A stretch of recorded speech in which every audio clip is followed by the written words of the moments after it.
되시리라. 아멘. 네, 오늘 요한복음 42번째 성령으로만 연합을 알게 한다 말씀 함께 나누겠습니다. 네, 성경은 아들을 증거하여 영원한 생명을 얻게 하고 요한복음이 특별히 그렇게 쓰여졌습니다. 네, 부활 표적을 마지막으로 사망을 삼키는 부활 생명을 전함으로 예수님이 7번째 표적을 마치시고, 2장부터 12장까지 대중사역의 결산은 믿지 않았다예요. 왜 믿지 않았냐? 마음이 완악해서다라고 하시면서 이제 13장부터 이제 영생의 현재성을 나누고 13장에 특별히 십자가를 지는 자에게 영광을 주십니다. 지난주에 근심하지 말고 나를 믿으라고 했는데, 우리는 대부분 근심을 문제가 많아서라고 생각하는데 사실은 믿음이 없어서 그렇습니다. 근심은 항상 있는 것이고, 근심거리는 항상 있는 것이고, 우리가 믿음이 있을 때 이제 근심하지 않게 됩니다. 지난주에 중요한 말씀으로 요한복음 14장 6절에 예수께서 이르시되 내가 곧 길이요 진리요 생명이니 나로 말미암지 않고선 아버지께로 올 자가 없다. 굉장히 중요한 말씀이죠.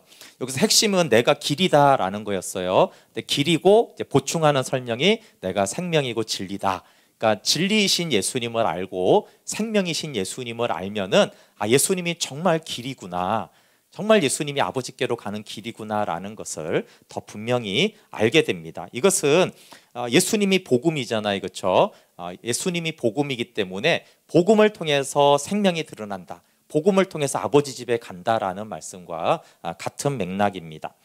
그래서 요한복음 14장부터 17장의 전체 주제는 영생의 현재성입니다. 근데 영생의 현재성에 대해서 저희 교회는 하도 말을 해서 영생의 현재성 그러지만 대부분은 영생의 미래성만 알고 있어요. 그러다 보니까 14장을 미래로 많이 해석하는 경우가 있어요. 근데 14장부터 17장은 전체 한 내용이고 영생의 현재성을 말하는 내용입니다. 생명의 교제를 통해서 하나님의 영광을 보라는 것이 14장부터 17장의 전체 내용이고, 14장, 15장, 16장은 우리에게, 제자들에게 한 말씀이고, 이제 이 말씀대로 기도하는 내용이 17장입니다.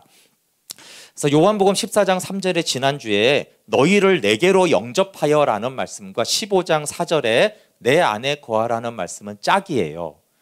갑자기 내 안에 거하라는 말씀만 들으면 안 되고, 너희를 내가 내 안으로 영접했다. 그러니까 우리가 예수님 안에 있잖아요, 그렇죠? 그러니까 예수님 안에 거하라는 거예요. 네, 이게 조금 같지만 다르죠. 네, 우리가 학생이지만 학생답게 해라 이 말이에요. 근데 먼저는 14장 3절은 학생이 되게 했다라는 거예요. 그러니까 15장에는 그럼 학생답게 살아라. 그것이 예수님이 우리를 영접했고 이제는 내 안에 거하라, 이렇게 말씀하는 것입니다. 그 14장 11절이 이제 중요한데, 내가 아버지 안에 거하고 아버지께서 내 안에 계심을 믿어라. 네, 늘 우리와 하나님과의 관계만 생각하면 안 되고 아버지와 아들의 관계를 우리가 알고 보는 것이 굉장히 중요해요. 그러니까 아버지가 아들 안에 있고 아들이 아버지 안에 있는 것을 믿어라, 이렇게 말씀하세요. 근데 이제 여기서 이제 더 나아가는 말씀이 오늘 20절에 있는데, 20절 한번 같이 읽어볼게요. 가장 중요한 말씀입니다. 같이 읽어볼게요. 시작. 그날에는 내가 아버지 안에 너희가 내 안에 내가 너희 안에 있는 것을 너희가 알리라. 11절과 20절을 이어하면 어떻게 돼요?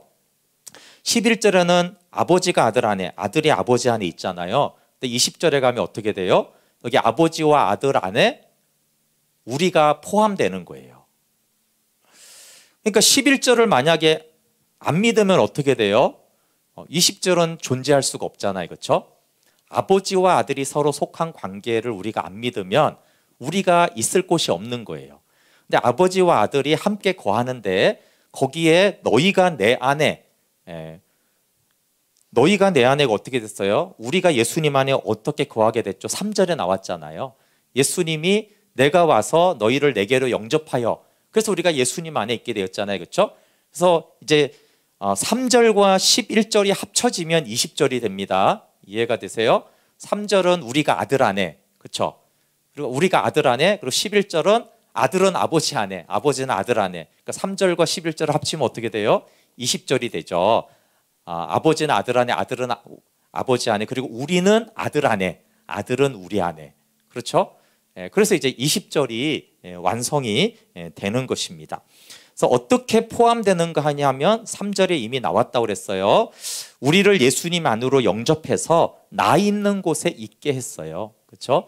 그거를 이제 합쳐서 20절로 말하고 있습니다. 그러니까 20절은 결국은 뭐죠? 삼위 하나님의 영광이 있는데, 창세전에 그 영광이 있었는데 이제 우리가 그 안에 포함되게 됐다. 어떻게? 아들이 우리를 영접했기 때문에 우리가 삼위 하나님의 그 영광 안에 거하게 되었다. 그걸 페리코레시스의 기쁨이라고 했잖아요. 그렇죠? 춤추는 것처럼 기쁨이 충만한 그 안에 우리가 포함되었다. 이것이 이제 창조의 목적이고 하나님을 가장 영광스럽게 하는 것입니다. 조나단 에드워즈는 계속 하나님을 영광을 우리가 기뻐하는 것이 하나님을 가장 영광스럽게 하는데 20절이 그것을 얘기하고 있고, 이것을 다 누가 했어요? 주님이 하신 거예요. 그렇죠? 우리를 영접하신 분도 주님이시고, 그렇죠? 아들이 아버지 안에 있었던 것도 그분이 하신 것이고, 그래서 이거 주님이 은혜로 이룬 것이구나. 그러니까 죄 사함만 은혜로 이루어진 것이 아니라 우리가 삼위 하나님의 영광 안에 거하게 된 것도 우리가 믿을 때 주님이 다 이루신 것입니다. 그래서 20절에 너희가 내 아내라는 것이 굉장히 이제 중요하죠. 이것을 알면은 14장 9절에 뭐라고 했어요? 나를 본 자는 아버지를 보았다 그랬잖아요. 예수님이 나를 본 자는 아버지를 보았다 그랬어요. 근데 너희가 내 안에 내가 너희 안에 되면은 또 이게 뭐예요? 마찬가지로 나를 본 자는 예수님을 본 것이죠. 그래서 지난주에 제가 여러분 저를 보시면 예수님을 보십니까? 네. 안 보이는 거 여러분 믿음이 없어서 그래요. 그렇죠? 사실은 저도 믿음이 없죠. 내가 있는 곳에 예수님이 있고, 왜냐하면 내 안에 예수님이 계시니까. 우리가 그런 생각으로 직장을 가고 학교를 가고 길거리를 가면은 세상이 변하지 않겠어요. 그렇죠? 내 안에 예수님이 계시고, 내가 가는 곳에 예수님이 가시고, 나를 본 자는 예수님을 본 자고, 나와 회의를 한 자는 예수님과 회의를 하는 것이고, 나와 대화를 하는 자는 예수님과 대화를 하는 것이다. 그 믿음이 사실은 있으면 이 세상이 바뀔 수밖에 없고 우리 자신도 바뀌겠죠. 근데 이제 빌립처럼 우리가 이걸 잘 모르는 거예요. 그런데 그런 바울의 고백을 보면 똑같이 얘기하고 있어요. 자, 고린도전서 14장 16절에 이렇게 말하는데요. 그러므로 내가 너희를 권하노니 너희는 나를 본받는 자가 되라 그래요. 바울이요, 예수님을 본받으라 이렇게 하지 않고 나를 본받으라 이렇게 말을 해요. 이거 잘못하면 교주되는 거 아니에요? 고린도전서 11장 10절에는 더 구체적인 설명이 이렇게 말합니다. 내가 그리스도를 본받은 자가 된 것 같이 너희는 나를 본받으라. 자, 나는 그리스도를 본받았어. 그러니까 너희는 나를 본받아. 무슨 말이에요? 나를 본 자는 예수님을 본 거야. 나를 본받으면 곧 예수님을 본받은 거야. 그러니까 너희들은 나를 본받으면 돼. 이거 놀라운 말씀 아닙니까? 예수님하고 똑같은 말이에요. 표현만 다르지 예수님이 나를 본 자는 아버지를 보았거늘. 빌립아, 왜 아버지를 보이라 하느냐? 바울도 똑같이 말하는 거예요. 아니, 나를 본받으면 예수님을 본받은 것인데 왜 예수님을 자꾸 보여달라고 그러냐? 내가 내 안에 예수가 있잖아. 예수가 안 보이니? 나를 본받으면 예수님을 본받는 거야.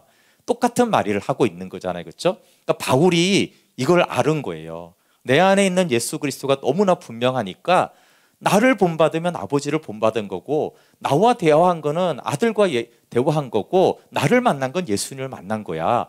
바울이 그 얘기를 하는 거죠. 나를 본받으면 예수님을 본받는 거. 그러면서 갈라디아 2장 20절도 사실은 이 맥락에서 하는 것이죠. 예수님이 아버지가 아들 안에서 행하는 것이라고 했는데, 이제 내가 산 것이 아니 오직 내 안에 그리스도께서 사신 것이다. 이게 무슨 말이에요? 아까 나를 본받으면 아들을 본받는 것이다. 이게 뭐예요?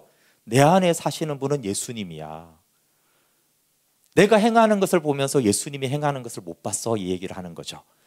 그러니까 이게 추상적인 개념이 아니라, 보세요. 어떻게 하고 그렇게 할까? 여러분, 제가 만약에 그렇게 말할 수 없지만 저를 본받으면 예수님을 본받은 거예요. 이 말은 내 안에 그리스도가 사시는 거라는 게 얼마나 구체적인지를 말하는 거잖아요. 그렇죠? 그냥 의미가 아니라 내가 하는 말, 내가 하는 행동, 내가 하는 가르침은 다 내 안에 그리스도가 하는 거야. 그러니까 내가 하는 말을 배워. 내가 사는 방식을 배워. 내가 어떻게 사람들을 만나는지 배워. 그게 예수님이 하신 걸 배우는 거야. 그러니까 내 안에 그리스도가 사신다라는 이 고백이 매우 구체적이잖아요. 그렇죠? 근데 예수님이 굉장히 구체적으로 말했단 말이에요. 내 안에서 아버지가 하는 일을 못 보느냐? 내 안에 있는 아버지를 못 보느냐? 지금 아버지가 말하고 있는 것이 안 들리느냐? 예수님이 그렇게 말을 했어요. 그런데 이런 바울의 고백이 왜 나온다고요? 너희가 내 안에, 14장 20절의 근거에서 나오는 거예요. 그러니까 아버지와 아들의 관계랑 똑같이 지금 아들과 바울이 관계를 얘기하고 있어요. 똑같이 얘기하고 있습니다. 그래서 바울의 권면은 뭡니까? 지금 아버지와 아들의 이 관계를 믿어라. 왜냐하면 예수님과 아들과 우리의 관계가 똑같기 때문에 그렇다. 아버지와 아들의 관계와 우리와 아들의 관계가 똑같기 때문에 아버지와 아들의 관계를 믿어야 돼. 그럼 아버지와 아들의 관계가 실제라고 믿으면 어떻게 된다고요? 예수님과 우리의 관계도 실제고, 삼위 하나님을 믿기는 믿는데 굉장히 추상적으로 아버지가 아들 안에 거하겠지, 뭐 막연하게 이렇게 믿으면 어떻게 된다고요? 예수님이 우리 안에 있는 것도 막연하게 거하시겠지, 그렇죠? 뭐 어쩌다 우리가 뭐 주님 안에 있기는 하겠지. 그러니까 그렇게 된다는 거예요. 그러니까 아버지와 아들의 관계가 확실하게 실제적이고 구체적이고 오히려 이 땅이 모형이고 거기가 실제라고 믿을 때 바울처럼 우리 안에 사시는 예수님이 구체화된다라고 말씀하는 것이죠. 그럼 어떻게 압니까? 우리와 제자들의 문제는 믿지 않고 모른다는 거예요. 모든 것을 버려두고 3년 반을 따라다녀도 몰라요. 뭘 몰라요? 표적, 능력 이건 다 아는데 아버지가 아들 안에 있고 아들이 아버지 안에 있는 것을 모르겠다는 거예요. 그렇잖아요. 아무리 예수님의 능력을 봐도 그거는 모르겠다라는 거예요.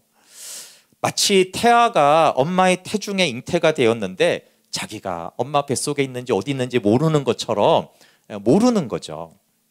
그래서 예수님을 믿어 생명을 얻었어도 생명 있음을 모르고 영광 안에 있어도 영광 안에 있음을 모릅니다. 그래서 요한은 요한일서와 요한복음을 왜 썼냐라는 기록 목적을 직접 했다고 그랬잖아요. 그렇죠? 우리에게 생명 있음을 알게 하려고 하는 거예요. 요한일서 5장 13절에 내가 이것을 쓰는 것은 너희로 하여금 너에게 영생이 있음을 알게 하려는 것이다. 그러면 여기서 이제 요한이 알려주는 것이 이게 방법인데, 믿는 자가 영생이 있는데 영생이 있음을 어떻게 아느냐라고 질문했을 때 요한은 복음으로 알게 된다. 그래서 내가 복음을 썼지 않느냐. 너희에게 복음을 전하고 있잖아. 그걸 아는 방법은 복음밖에 없거든. 그래서 복음을 전해주고 있는 거예요. 그럼 우리도 이거 어떻게 알지? 내 안에 생명이 있음을 어떻게 알고, 정말 내가 아들 안에서 아버지 안에 있음을 어떻게 알지라고 했을 때 복음으로 알게 되는 거예요. 좁게는 요한복음을 통해서 알게 되는 것이고, 사실 넓게는 성경 전체가 복음의 말씀인 것이죠. 그래서 생명이 있음을 모르는 우리가 어떻게 이 생명을 알게 되느냐 하는 것은 복음밖에 없는 거죠. 그래서 바울이 복음을 통해서 이 생명이 드러나고 나타난다라고 말씀한 거예요. 그러면 우리가 복음을 듣는데 그래도 잘 모르겠는데 왜 그렇습니까? 근데 그건 제자들의 질문이기도 한데, 예수님이 복음인데 복음을 그렇게 3년 반 따라다녀도 잘 모르겠는 거예요. 그럼 왜 모릅니까? 그럼 복음으로 알게 되는데 복음을 3년 반이나 따라다니고 예수님의 복음의 가르침, 직접 복음이신 그분을 옆에 맨날 두는데도 모르지 않습니까? 그럴 때 이제 하시는 말씀이 오늘 14장의 본문이에요. 어떻게 압니까? 아버지와 아들 안에 있음을 라고 했을 때 16절 17절에서 보혜사를 보내서 알게 된다, 이렇게 말하고 계세요. 16절 17절 읽어볼게요. 같이 시작. 내가 아버지께 구하겠으니 그가 또 다른 보혜사를 너희에게 주사 영원토록 너희와 함께 있게 하리니 그는 진리의 영이라. 세상은 능히 그를 받지 못하나니 이는 그를 보지도 못하고 알지도 못함이라.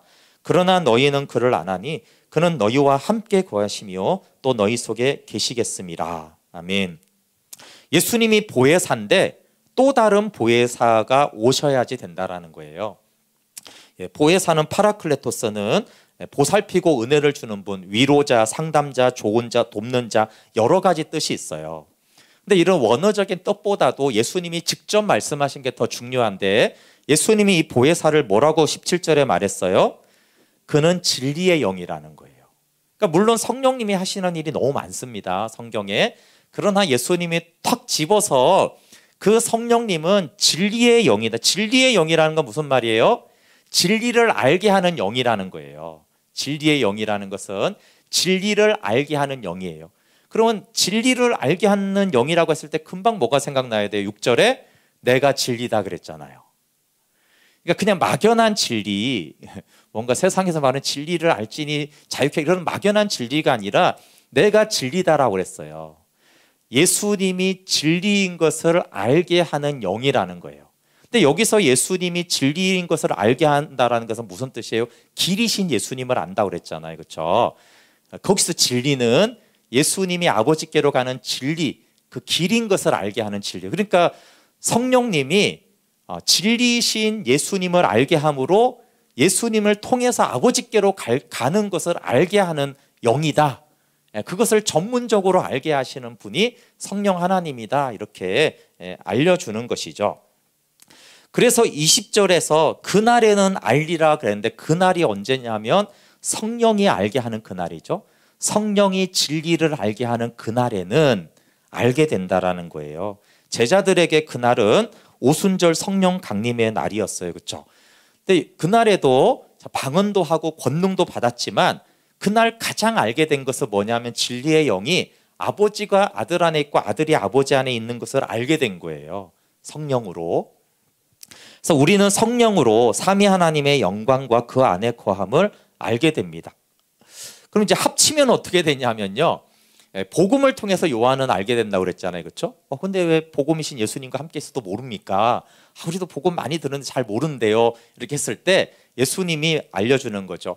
성령이 복음을 통하여 알게 된다는 거예요. 종합적이면 그렇죠. 복음으로 생명이 있음을 알게 되는데 성령이 그 복음을 알려주실 때가 된다. 이렇게 목사가 알려주는 것만으로는 안 된다는 거예요. 또 우리가 복음을 찾아 듣는 것만으로는 안 되고 성령이 그때 복음을 통해서 이 연합을 알게 하실 때 그때서야 알게 된다라는 것이죠. 네, 14장 26절을 볼게요. 그러면 어떻게 성령이 하시는지 26절에 정확하게 나와 있어서 같이 읽어볼게요. 시작. 보혜사 곧 아버지께서 내 이름으로 보내실 성령 그가 너에게 모든 것을 가르치고 내가 너에게 말한 모든 것을 생각나게 하리라. 아멘. 이게 굉장히 중요합니다. 성령이 무아지경에 들어가서 알게 하는 게 아니라는 거예요. 성령이 어떻게 알게 해요? 내가 말한 모든 것, 이 복음의 말씀을 가르치고 생각나게 한다라는 거예요. 네, 그래서 여러분 지금 말씀도 들을 때 제가 이렇게 말씀을 이제 은혜 받고 복음을 알게 된 것을 들을 때 참 신기한 게 있어요. 예를 들면 그것은 제가 강조해서 말하는 내용으로 은혜 받을 때가 있어요. 그럼 제가 기분이 좀 좋아져요. 내가 저거 집중해서 가르쳤는데 저걸 깨닫고 은혜를 받았구나. 근데요, 이렇게 의외로 굉장히 많은 대답이 뭐냐면 제가 지나가면서 한 얘기 아니면 그냥 성경 읽고 넘어간 얘기 그게 그때 알았다는 거예요. 하나님을. 그건 내가 설명한 것도 아닌데. 근데 심지어는 어떤 것까지 알게 돼요? 성령이 그냥 생각나게 하시는 거예요. 지난번에 장사복음 제가 전할 때 서영선 목사님이 요나의 표적을 혼자 생각하시면서 너무 은혜를 받으셨더라고요. 그러니까 제가 막 자세히 설명한 게 아니라 제가 지나가면서 요나 얘기를 했는데 그때 성령께서 막 깨닫게 하신 거예요. 물고기 밥이 돼서 죽었어야 되는데 그때 물고기를 해서 그게 무덤이구나 혼자 성령께서 알려주신 것이죠. 그래서 혼자 큰 은혜를 받으셨더라고요. 그런 게 뭐예요? 이해가 되세요? 성령께서 생각나게 하는 거예요. 근데 마침 그게 생각이 나고 그게 막 너무 감동이 되는 거죠. 그러면서 하나님이 그렇게 하셨구나라고 하는 거예요. 그러니까 그런 게 이제 성령께서 생각나게 하시고 성령께서 복음을 가르치는 거예요. 그러니까 이게 성령께서 다른 걸로 하는 것이 아니라 내가 가르친 그 복음을 성령께서 알려주는 그때가 있는데 그때가 그날이다라고 그날에 알게 된다라고 하는 거죠. 그러니까 복음과 성령이 함께 할 때, 그러니까 성령이 복음을 가르칠 때 생명을 알고 생명이 있음을 알고 연합을 알고 영광을 알게 된다라는 것이죠. 그러니까 두 가지가 항상 필수인 거예요. 복음과 성령. 그러니까 복음만 있으면 안 되고 성령만 있으면 안 되고 그렇죠? 성령께서 복음을 가르쳐 줄 때. 그러니까 우리가 늘 복음을 들어야 되고 그때마다 뭘 기도해야 돼요? 성령님 알려주십시오. 성령님 이걸 가르쳐 주십시오. 성령님이 복음을 안 가르치면 제자들이 3년 반 복음을 보고 복음의 말씀을 들어도 모르지 않았습니까? 저도 똑같습니다. 제가 태어나서부터 복음을 들어도 성령이 안 가르쳐 주니까 몰랐습니다. 성령님이 알려주십시오라고 하는 이 성령과 복음이 같이 역사해야 되는 것이 너무나 중요합니다. 근데 성령님께서는 거듭남부터 영광을 보는 생명의 삶까지 알게 하세요. 고린도전서 12장 3절에는 이 성령으로 아니하고는 예수를 주시라 할 수 없다. 거듭남이죠, 그렇죠? 그리고 오늘 14장 20절에 그날에 너희가 안다라고 했을 때 내가 아버지 안에 너희가 내 안에 내가 너희 안에 있는 것을 안다. 그러니까 성령께서는 거듭남부터 영광의 삶까지 다 알게 하는 분이에요. 그러니까 성령이 아니면 믿을 수도 없고 거듭날 수도 없고 성령이 아니면 그 영광을 볼 수도 없고 알 수도 없다라는 말씀이죠. 그러니까 신앙의 처음부터 끝까지는 사실 성령에 의해서 되어지는 거예요. 그런데 질문은 이거예요. 아니 성령님과 그분이 하시는 일을 어떻게 압니까? 그러니까 제자들 입장에서는 예수님은 눈앞에 보이니까 알겠는데 아니 도대체 그 성령님은 도대체 누군데 뭘 어떻게 우리가 그걸 압니까? 이런 질문이 생기잖아요. 그렇죠? 그 17절이 이제 대답이죠. 그러나 너희는 그를 아나니 그는 너희와 함께 거하시며 또 너희 속에 계심이라. 성령의 가르침을 우리가 아는 이유는 우리 속에 함께 거하신다라는 거예요. 근데 우리 속에 함께 거하신다라는 것이 그게 무슨 말일까 이런 생각을 할 수도 있고 아멘 이럴 수도 있는데 내주하시는 성령님이 알게 하신 때가 있으면 아멘이 되고 그렇지 않으면 굉장히 모호한 말이죠. 근데 여러분 한번 생각을 해보면 내가 회개의 눈물을 막 흘린 때가 있어요. 근데 회개가 하고 싶다고 되지가 않아요. 그러니까 그때는 성령님이 하신 거구나. 지금은 아무리 복음을 듣고 울라고 그래도 안 울어져요. 찬양할 때 눈물이 나고 싶어도 안 나죠. 근데 성령이 함께하면 이상하게 그냥 내 죄가 생각이 나면서 자꾸 눈물이 나는 거예요. 자꾸 그게 잘못한 것 같은 거예요. 그걸 자꾸 잘못했다고 말하게 되는 것이죠. 그럼 그 회개의 때를 보면 내가 한 것이 아니라 성령이 하게 한 것이구나. 네. 죄송하지만 지난주에 우리 정인호 집사님이 나눔을 할 때 복생 종합 강의를 할 때 너무 잘 들렸다고 하셨어요. 근데 저는 그때 피곤해서 좀 딴 생각을 했어요. 그래서 제가 그때 또 생각을 했어요. 정말 성령이 가르치시는구나. 너무나 많은 말씀을 하시느라고 저는 조금만 더 간결하게 하면 훨씬 잘 들릴 텐데 이런 생각을 제가 했어요. 그러니까 폭포같이 막 확 쏟아놓잖아요. 저렇게 많은 말씀을 하시면 저걸 어떻게 알아들을까. 짧은 시간에 창세기부터 종말까지 2시간에 어떻게 저걸 알아듣지 그랬는데 또 너무 잘 들렸다고 하시는 걸 들으면서 정말 성령님이 하시는 거예요. 그렇죠? 그러니까 인간적인 그런 거하고 너무 다른 거죠. 그게 왜 벅차게 들리겠어요? 그때 벅차다고 그랬는데 그냥 많은 말씀을 하시는구나. 머리가 팽팽 돌아가면 정상일 수 있지만 왜 가슴이 벅차냐고요. 성령이 하시는 것들인 것이죠. 아까 말한 대로 나눔을 해보면 어떨 때 내가 딴 생각하고 있을 때 어떤 사람은 성령께서 막 가르쳐줘가지고 너무 은혜롭고 또 어떨 때는 나는 너무 좋았는데 그때 사람들은 너무 어려웠다는 거예요. 그게 뭔 소리냐 그러는 거예요. 그리고 또 이제 여러 번 들은 분들은 안 들리던 게 또 들리고 그런 현상이 왜 나타나죠? 그게 이제 성령이 그렇게 하신 거구나 이렇게 알 수가 있잖아요. 그러니까 그렇게 성령이 내 안에서 가르쳐 주시는구나. 그러면은 아멘이 되는 거예요. 근데 성령이 아무 때나 가르치는 것이 아니라 성경에서 일관되게 마음이 가난할 때, 그렇죠? 우리가 마음이 가난할 때, 그러니까 똑같은 말씀도 우리가 교만하면 성령이 가르쳐 주지를 않아요. 근데 내가 가난하면 그게 이제 들리게 되는 것이고 어린아이처럼 자기를 낮출 때, 또 보혈로 우리의 영혼을 깨끗이 씻을 때 말씀이 들립니다. 그럼 이제 성령님이 진리를 알게 하시면 어떻게 되냐 하면 우리 18절 같이 읽어볼게요. 18절 또 그 결과로 중요합니다. 같이 읽어볼게요. 시작. 내가 너희를 고아와 같이 버려두지 아니하고 너희에게로 오리라. 고아는 누구예요? 고아는 부모가 있고 부모로부터 태어났는데 부모하고 관계를 하지 못하는 아이가 고아예요. 그렇죠? 분명히 부모가 있어요. 근데 부모하고 관계하고 살지를 못해요. 돌봄을 받지 못해요. 그 무슨 말이냐 하면 영적으로 거듭났는데 하나님 아버지와 관계하지 못하고 아버지 집에 거하지 못하는 것을 영적 고아라고 그래요. 그러니까 내가 분명히 믿고 난 거듭난 것 같아. 근데 하나님과 이렇게 교제하는 걸 모르겠고 자꾸 아버지 집에 거한다고 하는데 거기 거하는 게 뭔지를 나는 모르겠어. 영적인 고아인 거예요. 네, 근데 영적인 고아들이 너무 많잖아요. 아버지 집에 거함, 그걸 잘 모르겠다라는 거예요. 아들 안에 있는 것을 잘 모르는 사람이 영적인 고아거든요. 근데 여기서 내가 고아같이 버려두지 않겠다라는 거예요. 반대로 말하면 하나님의 자녀된 권리를 누리게 하는 거죠. 그러니까 14장 17절에 진리의 영이 아들을 통해서 아버지 집에 거함을 알게 됨으로 자녀답게 사는 거예요. 탕자의 비유로 말하면 탕자가 집 떠나기 전에 탕자가 고아예요, 고아가 아니에요? 고아입니다. 그렇죠? 아버지 집에 있지만 언제 아버지의 유산을 받아서 튈까 이 생각만 하잖아요. 그러니까 실제로 아버지 집에 진짜로 누리는 건 아니죠. 그게 고아예요, 고아. 당연히 밖에 나가서 호랑방탕할 때 고아죠. 영적 고아. 아버지는 저기 있지만 아버지하고 이제 분리돼서 살잖아요. 그러니까 영적 고아였던 거예요.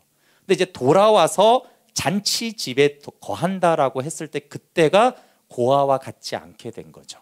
진짜 자녀답게 자녀된 권세를 가지고 살게 된 것이에요. 19절에 너희에게 오리라라고 하는 것은 부활한 다음에 재림이 아닙니다. 성령으로 오겠다라는 것이에요. 그래서 성령으로 와서 하나님의 자녀답게 살게 하겠다. 고아처럼 버려두지 않겠다라고 해야 돼요. 네. 고아도 생존은 하지만 고아를 우리가 좀 안 되게 보고 성경에서도 고아를 굉장히 이렇게 불쌍하게 여기는데 그러니까 영적인 고아가 굉장히 불쌍한 거예요. 근데 뭘 모르면 고아예요? 성령이 오셔서 내가 아들 안에 있고 아들이 내 안에 있음을 모르면은 그게 고아인 거예요.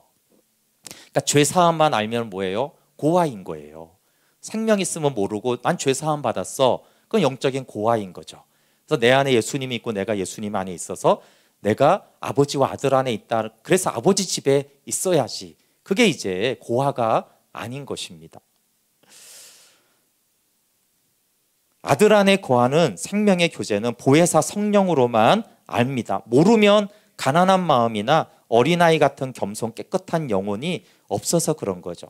그래서 성경에는 생명이 있는 자와 생명이 있음을 아는 자가 다르다는 거예요. 고아와 자녀답게 사는 게 다르듯이 생명이 있는 자와 생명이 있음을 아는 자, 이 아는 자는 고아 같지 않은 사람이에요. 근데 알을 모르면 어떻게 돼요? 고아인 거예요, 고아.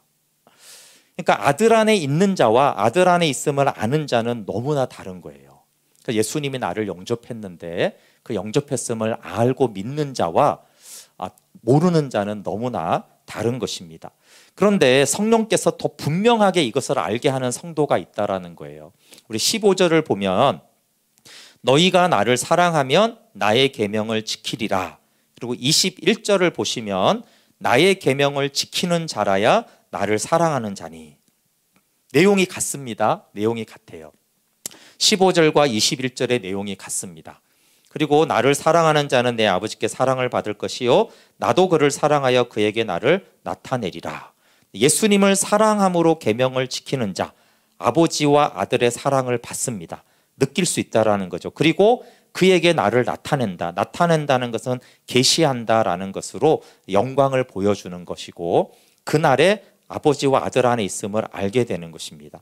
그래서 계명을 지키는 자는 아들의 사랑 안에 거함을 압니다. 요한복음 15장 10절에 너희도 내 계명을 지키면 내 사랑 안에 거하리라. 그래서 성령께서 알게 하는데 성령이 정말 잘 가르쳐주는 사람이 있다는 거예요. 그 왜 성령이 똑같이 안 가르쳐주느냐라고 했을 때 성령이 특별히 가르쳐주는 사람인데 그거는 아들의 계명을 지키는 자, 아들을 사랑함으로 그 계명을 지키는 자에게는 성령이 진짜로 가르쳐준다는 거예요. 그래서 아들 안에 거하는 것, 생명의 교제, 영광을 보는 것이 어렵습니다. 잘 안 됩니다. 이거 되는 겁니까? 이런 질문이 많은데 공감이 가요. 그렇지만 아들의 계명을 사랑함으로 지키면 이게 분명히 알게 됩니다. 제가 분명히 예수님 너무 사랑해서 계명을 다 지켰는데도 모르겠습니다. 아들 안에 거하는지. 그러면 주님께 따지세요. 그런데 아들을 사랑함으로 계명을 지키면 성령께서 정말 가르쳐 준다라는 거예요. 그런 사람들은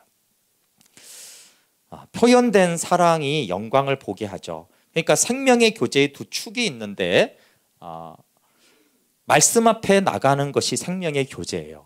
저희 교회에서 굉장히 강조하죠. 히브리서 4장 12절에서 16절에 보면은 말씀 앞에 나가는 것이 생명의 교제로 아버지와 아들 안에 거하는 거예요. 근데 이거보다 더 원래 강력한 게 뭐냐 하면 사랑으로 계명을 지키는 거예요. 사랑으로 계명을 지키는 거예요. 그래서 이런 우리 복음을 당연히 아는 것이 너무 중요하지만 복음을 통해서 생명이 드러나는 것을 확실히 말로 표현 못하는데도 아버지와 아들을 잘 아는 사람들이 있는데 그건 삶으로 그냥 순종하며 사는 사람들이에요. 그 사람들은 그냥 성령이 그냥 알려주시거든요. 네가 내 안에 있다. 너는 포도나무의 가지라. 이런 거를 성령이 그냥 계시로 알게 하기 때문에 그걸 알고 있어요. 그래서 이게 두 축입니다. 그래서 근데 여러분 말씀 앞에 나가라는 걸 스트레스 받으시는 분이 많은데 사실은 둘 중에 어떤 게 좀 쉬워요? 솔직히 말해서 말씀 앞에 나가는 게 훨씬 쉽습니다. 물론 매일 말씀을 묵상하는 게 힘든 일이에요. 시간을 내고 대가를 지불하죠. 근데 순종은 더 힘듭니다. 솔직히 말해서 말씀대로 그냥 살아가는 거 그게 더 힘들잖아요. 솔직히 말해서. 그런데 첫 번째가 잘 되면 두 번째도 되어지기 때문에 사실은 두 개가 두 축인데 말씀 앞에 나가는 것을 좀 더 강조하는 거죠. 근데 여러분이 첫 번째는 나는 너무 그렇고 두 번째 나는 주님을 너무 사랑해서 주님의 계명을 지키겠습니다. 그러면 그냥 첫 번째는 그냥 되는 거예요, 사실은. 그래서 제가 가장 어려운 걸 시키는 게 아니라 가장 사실 쉬운 걸 계속 하라는 거예요. 우리가 연약하니까 쉬운 것부터 합시다 라고 하는 것이죠. 예수님의 아버지 사랑을 보세요. 예수님이 아버지를 사랑할 때 복종으로 표현이 됐잖아요. 그러니까 사랑을 하는 만큼 표현이 된단 말이에요. 물론 사랑은 안에 있는 것이지만 사랑하게 되면 표현이 되잖아요. 우리도 예수님을 사랑하는 만큼 계명을 지킴으로 표현이 됩니다. 그러면 아들의 계명을 지킨 열매가 뭐냐 하면 21절의 영광을 보는 것입니다. 말씀 마무리하면서 이게 인클로지오 강조법을 쓰고 있어요. 14절부터 21절이. 인클로지오는 뭐 그렇게 어려운 게 아니고 이 본문의 시작과 끝이 같은 내용을 의도적으로 넣는 걸 말합니다. 그런 거는 성경에만 있는 게 아니라 가끔 이렇게 문장에 있어요. 문학 기법인데 그 이유는 주제를 앞뒤로 배치하고 핵심을 가운데 담는 기법이에요. 그러니까 주제와 핵심을 강조하려고 일부러 그러는데 오늘 보시면 15절과 21절이 인클로지오로 돼 있어요. 15절에 나를 사랑하면 내 계명을 지킨다. 나의 계명을 지키면 나를 사랑하는 자다. 저 같은 내용을 일부러 15절과 21절에 배치를 해놓고 있어요. 그러니까 주제가 뭔지를 말해요. 주제는 뭐예요? 여기서 나를 사랑함으로 계명을 지키라는 거예요. 그러면 나의 사랑을 받아 나의 영광을 보게 된다 이거예요. 이게 주제입니다. 근데 주제하고 좀 다르게 핵심이 다른데 핵심은 20절 말씀이에요. 20절. 그날에는 내가 아버지 안에 너희가 내 안에 내가 너희 안에 있는 것을 너희가 알리라. 이게 핵심이에요. 그러니까 계명을 지키는 것도 중요한데 계명을 지키는 것보다 더 핵심적인 내용이 뭐라고요? 그러면 그날에 알게 돼 이거예요. 이게 더 핵심적인 내용이라는 거예요. 그러니까 삼위 하나님의 영광 안에 거하게 된다. 이게 핵심이에요. 자녀답게 살아간다. 자녀일 뿐만 아니라 고아가 아니라 진짜로 자녀이면서 자녀답게 살아가게 되는 것이 핵심이에요. 그건 주제와 핵심을 합쳐야지 이렇게 전체 강조점이 나타나는데 주제와 핵심을 합치면 어떻게 돼요? 나를 사랑하여 계명을 지키는 자에게는 성령이 영광을 연합을 알게 한다는 거예요. 사랑함으로 계명을 지키는 자에게는 성령께서 연합과 영광을 알게 한다라는 것이 핵심인 거예요. 이미 했던 내용 요약을 해보면 14장의 핵심은 20절이에요. 그래서 20절 그날에는 내가 아버지 안에 너희가 내 안에 내가 너희 안에 있는 것을 너희가 알리라. 그날에는 알리라. 이것을 알고 누리기 위해서 앞에 두 구절을 설명했는데 11절과 3절을 알아야 돼요. 그렇죠? 11절은 뭐예요? 내가 아버지 안에 거하고 아버지께서 내 안에. 아버지와 아들의 관계죠. 이걸 알아야 돼요. 그리고 3절에 내가 다시 와서 너희를 내게로 영접하는 걸 알아야 돼요. 그렇죠? 이 두 가지를 믿으면 아버지가 아들 안에, 아들이 아버지 안에, 그리고 아들은 내 안에, 내가 아들 안에 있게 되잖아요. 그렇죠?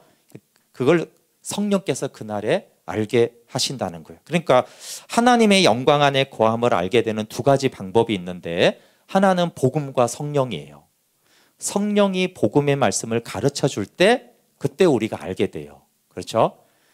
근데 이것은 사실은 명확하지만 또 우리한테는 막연할 수 있어요. 성령이 복음을 가르쳐 준 경험이 있기 때문에 알기도 하고, 근데 성령이 언제 또 복음을 가르쳐 줄까?